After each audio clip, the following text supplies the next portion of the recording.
The global landscape is experiencing a dramatic shift as international conflicts trigger a novel tactic, the large-scale seizure of foreign assets.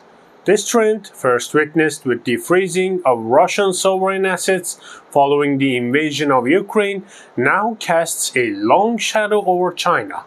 Recent discussions between US officials and Europe regarding the potential seizure of Chinese-owned infrastructure in Europe raise concerns about escalating economic pressures amid geopolitical tensions. If you find this topic intriguing, please like and share this video to help others stay informed. The seizure of Russian assets marked a significant change in how nations respond to international conflicts. Traditionally, sanctions targeted specific individuals or companies to disrupt their financial activities. However, the freezing of Russian central bank reserves and the seizure of oligarch assets signaled a broader willingness to inflict economic pain on a nation-state. Now, discussions about Chinese assets suggest this approach may be evolving into a more common strategy.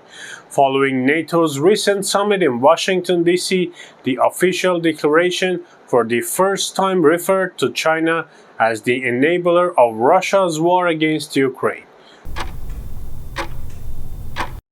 NATO's Secretary General accused China of fueling the largest conflict since World War II. Additionally, China's joint military exercises with Belarus near NATO borders have stoked fears of growing Chinese assertives. This official stance and military posturing indicate a significant shift in NATO's focus towards China. What do you think about these developments? Leave your comments and thoughts below. The justification for seizing Chinese-owned infrastructure in Europe centers on concerns that China could leverage these assets to aid Russia in a wider conflict. However, achieving a unified global response appears challenging. The recent G7 summit highlighted this difficulty, with disagreements such as with Saudi Arabia regarding the seizure of Russian assets.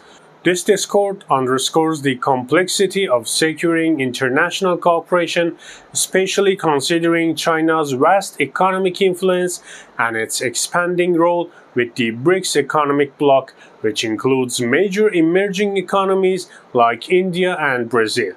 US officials have indicated that discussions with EU states are ongoing about reclaiming Chinese-owned infrastructure, a term that raises questions about the legality and justification for such actions without a declared war.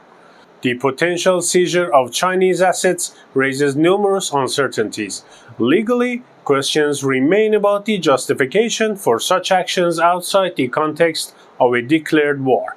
The precedent set with Russia has already resulted in complex legal battles with unclear outcomes.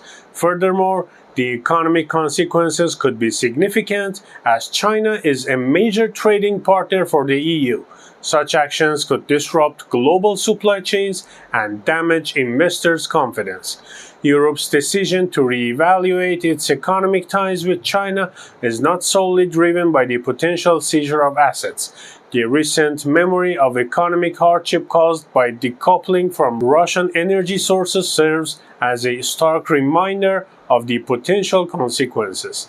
Concerns exist that seizing Chinese assets could further disrupt supply chains and lead to a decline in investor confidence, ultimately harming the European economy. NATO officials suggest that if a wider conflict with Russia breaks out, infrastructure owned by Chinese firms might be nationalized or taken under temporary control. The implications of such moves are vast and complex. The potential seizure of Chinese assets and Europe's reevaluation of its economic ties with China could significantly impact the global economy. Disruptions to supply chains and a decline in investor confidence are just some of the potential consequences. This situation could lead to a period of economic instability affecting not only Europe and China but also the global economy. The specter of full-blown economic warfare looms large, with a representative from China criticizing the West's continued trade with Russia while contemplating seizing Chinese assets. This hypocrisy could lead to a tit-for-tat response, further escalating tensions. In conclusion, the potential seizure of Chinese assets in Europe is a symptom of a larger problem, escalating tensions on the global stage. While such actions may seem like a viable solution in the short term, the long-term consequences are far from clear. The legal and economic ramifications are significant, and achieving a unified global response appears challenging. This situation underscores the need for diplomatic solutions and a return to dialogue. By fostering dialogue and prioritizing diplomacy, there is still a chance to de-escalate tensions and find a peaceful solution. The alternative, a descent into economic warfare, could have devastating consequences for the global economy, impacting not just the nations directly involved, but the entire world. Let's strive for a more stable and cooperative international landscape. If you enjoyed this deep dive, please like this video, subscribe to my YouTube channel, and ring the notification bell to stay updated on the latest developments. Your support helps us bring more detailed analysis like this one. Thanks for watching.